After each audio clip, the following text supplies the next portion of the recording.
कनकलता बरुआ का जीवन परिचय। कनकलता बरुआ भारत की स्वतंत्रता सेनानी थी। इनका जन्म 22 दिसंबर 1924 को हुआ था। बरुआ का जन्म असम के अविभाजित दरांग जिले के बोरंगबारी गांव में कृष्णकांत और कर्णेश्वरी बरुआ की बेटी के रूप में हुआ था। उनके दादा घाना कांता बरुआ दारंग में एक प्रसिद्ध शिकारी थे।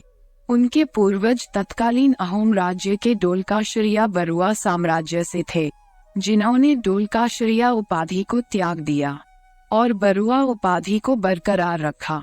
जब वह केवल 5 वर्ष की थी तब उसकी मां की मृत्यु हो गई और जब वह 13 वर्ष की हुई तो उसके पिता की मृत्यु हो गई, जिन्होंने दूसरी शादी कर ली। वह कक्षा 3 तक स्कूल गई लेकिन फिर अपने छोटे भाई बहनों की देखभाल के लिए स्कूल छोड़ दिया।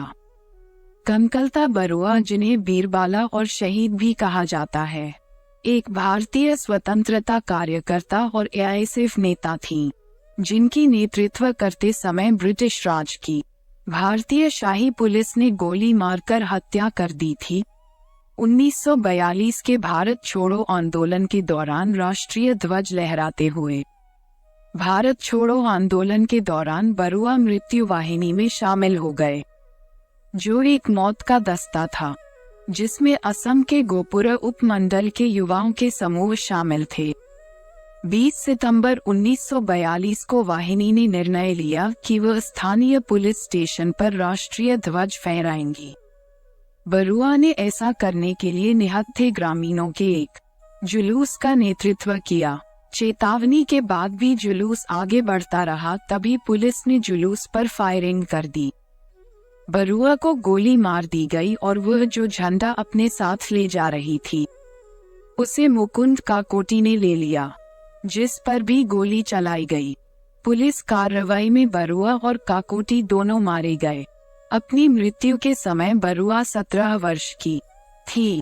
1997 में कमीशन किए गए भारतीय तटरक्षक के fast patrol vessel ICGS Kanaklata Barua का नाम बरुआ के नाम पर रखा गया है। 2011 में गौरीपुर में उनकी एक आत्मकथ प्रतिमा का अनावरण किया गया। उनकी कहानी निर्देशक चंद्र मुदोई की फिल्म एप्पल फुलल एप्पा जोरल में दोहराई गई थी। व्यापक दर्शकों तक पहुंचने के लिए पूरब की आवाज नाम से फिल्म का हिंदी संस्करण भी जारी किया गया था।